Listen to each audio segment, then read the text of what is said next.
Hello and happy Wednesday.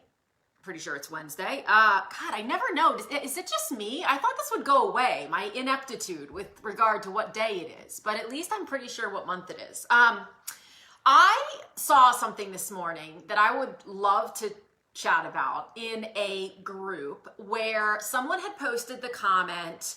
There was a question about traditional publishing versus vanity versus small press versus self. I mean, these names get so interchanged at this point, these terms. But there was a question, or there was a statement that somebody made in response to a question. And the comment that this person made was, publishers should be paying you, not the other way around. And I thought, wow, that is a huge misconception.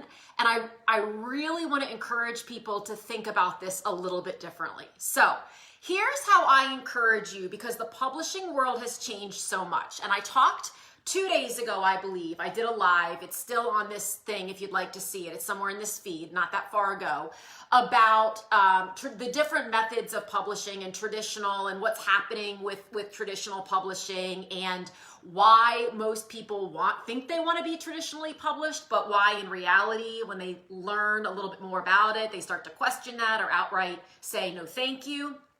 When it comes to First, let me clarify something. A traditional publisher, when people talk about traditional publishing, they are most often talking about the big five, which has now really become the big four. So like HarperCollins, Simon & Schuster, Hachette, the Macmillan, the big guys, okay?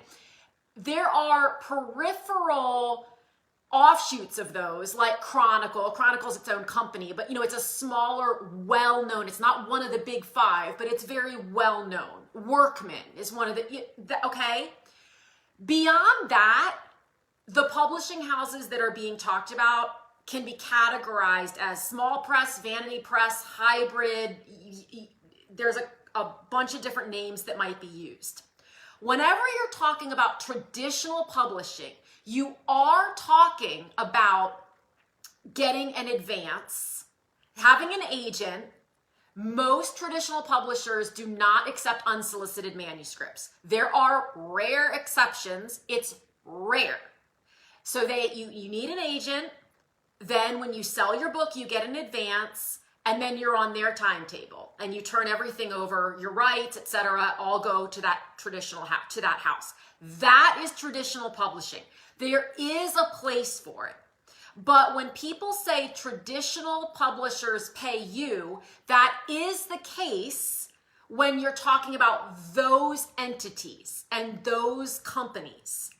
When we are talking about the smaller presses, that is not always the case. It's usually not the case, and that's not always a bad thing. And I want to give you some insight into a different way to look at it. The reason that this topic came up in this group was because an author who's a member of the group just published her book, and she was contacted by a publishing house. And the way she said it was that it was a traditional publishing house, which was truly wrong. I mean, if I'm just being blunt, that was wrong. It was not a traditional house. It was what I would call, I don't have a name. It's not a good name. It's a service-based house, which not all service-based houses are bad, but nevertheless, it was a house that proactively reached out to her and used verbiage that all authors, or I should say most, let's not use superlatives, want to hear, which is, we recently learned about your book. We love it. We want to publish it. And so the author's like, oh my God, I've been discovered. They want to publish me. And you reach back out to them. The first red flag is that they're hard to get back a hold of. And the reason for that, by the way, is because they're spending all their time reaching out, and like trying to pluck and prey on new authors. But when you finally do get a hold of them, they say all the right things followed by, and that will cost you fill in the blank. And it's usually in the range of $7,000 to $12,000, depending on the package that they're offering you.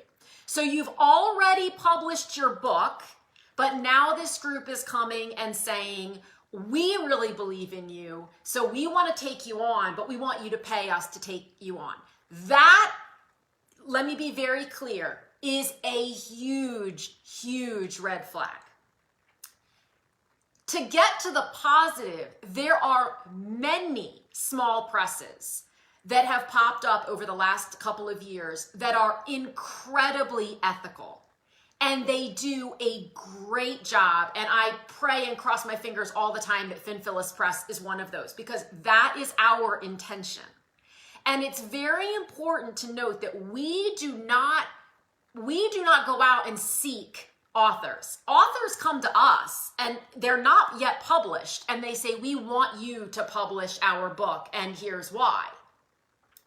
We do not do the outreach.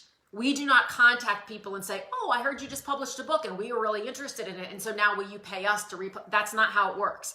But we are a service-based publisher. And so here's how I want to have you think about this.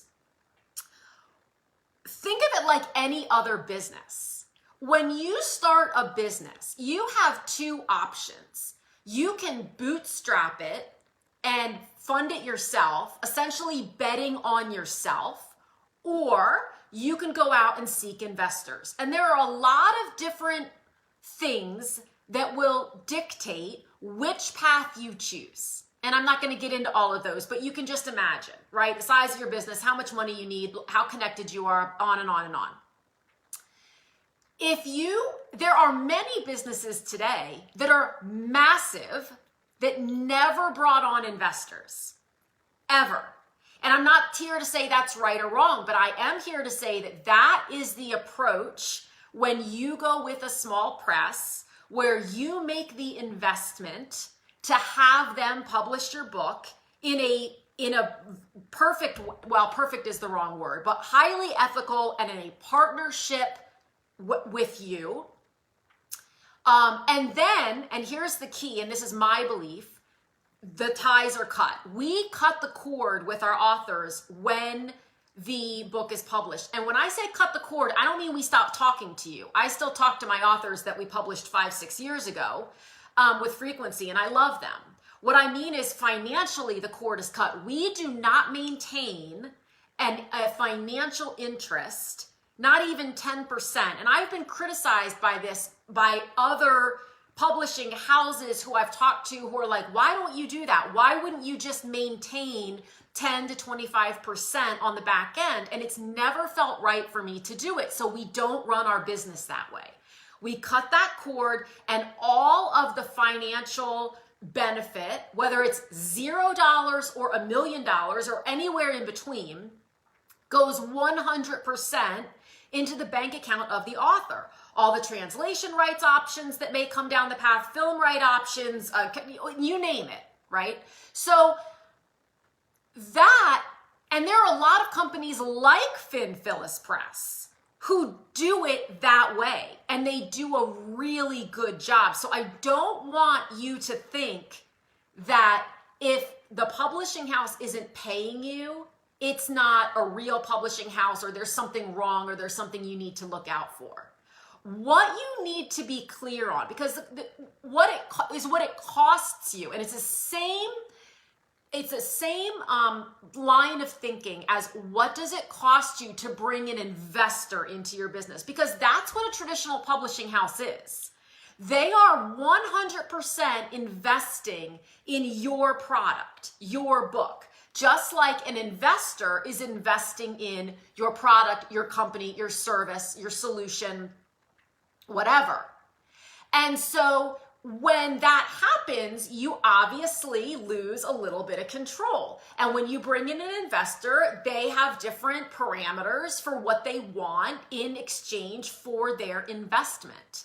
When you're talking about publishing a book, you are giving up. So here's the cost to you is control over time. So in most cases, you turn over yourself to be a number in the queue. And that can be true even with small presses where they take a percentage off the back end. It's very, very important to understand what the small press's philosophy is when it comes to partnering. Are they partnering with their authors, or are you just a number in the queue and they just want to get you out because they're hoping that the 10% that they can make on the back end is going to just add a little bit to their bottom? 10% isn't a lot, but when you're doing it with 400 authors a year, it can pay the salaries of everyone in your company. And so that's what's being bet on. But in my opinion, right, if I bootstrap my business, if I invest 100% in my business, I am not giving 10% of the profit to anyone. So I don't believe in that part of the business. That I just don't. So it costs you that sense of being in partnership. It costs you the fact that you're just a line in the queue, you're a number in the queue, and it costs you control. Because what you're turning over, again, with a business, if you bring in investors, many times the investor will say, I want a seat on the board, or I want a say in how you run the business. And there are a lot of business owners who are super uncomfortable with that because they're like, it's my business. I want to run it the way I want to run it. Well, it's your book. And you want to title it the way you want to title it, and you want your cover to look the way you want it to look, and you want to use your own voice on the inside, not the voice that someone else thinks is going to sell well, but your actual voice. This is the time to use your voice, and your voice matters. Your voice is what will attract your readers, your clients, your customers, those you're going to impact, period, full stop. So the key when you're seeking out a publisher, whether traditional or small press, is to know what's important to you, is to know what do you want, what are your values, and to find a small press, a small publisher that is in alignment with those. And I'm checking my notes really fast to make sure that I didn't miss anything. Oh my God, I didn't. I mean, traditional publishing, this didn't used to be the case. In traditional publishing, it used to be you're waiting on the big advance and you're waiting on the big tour and all of this. But authors today are unfortunately living in like 2 decades ago when they're thinking about what a traditional publishing contract looks like. It's kind of like when people say, hey, if you're a business and you don't have a website and you're not on social media, you're missing something. Because 20 years ago, we didn't have social media. Now we do. So it's like, why aren't you present on social media? 99% of companies need and want to be present on social media. In the publishing space, okay, we're in 2021. Why are you not thinking about these different paradigms and these different ways to publish and what it means to have a deal? Do you want to bootstrap it and bet on yourself and have all of the benefits come to you? Or do you want to turn it over to someone else for the credibility and the validation that you're going to get up front, and the stuff that's not so great that's going to come later that you didn't know to expect? So there you have it. I encourage you all to bet on yourself, and I encourage you to make a list of what is important to you when it comes to a publishing partner, so that you can have an honest conversation. And for this live, like some lives I put on my book writing coach hat, and some lives I put on my publishing hat. And for this one, I probably should have said at the very beginning, my publishing hat is on, not my book, but it's still a coaching moment because it's coaching with regard to publishing and what feels good to you. And what do you think you want versus what do you really want, and how do those two things line up? So give that some thought. If you have any further questions about this topic, if this has stirred anything up, please feel free to drop a comment. Again, taking off publishing hat, putting on book coach writing hat, book writing accelerator, applications are open. It's a limited space opportunity starting in January.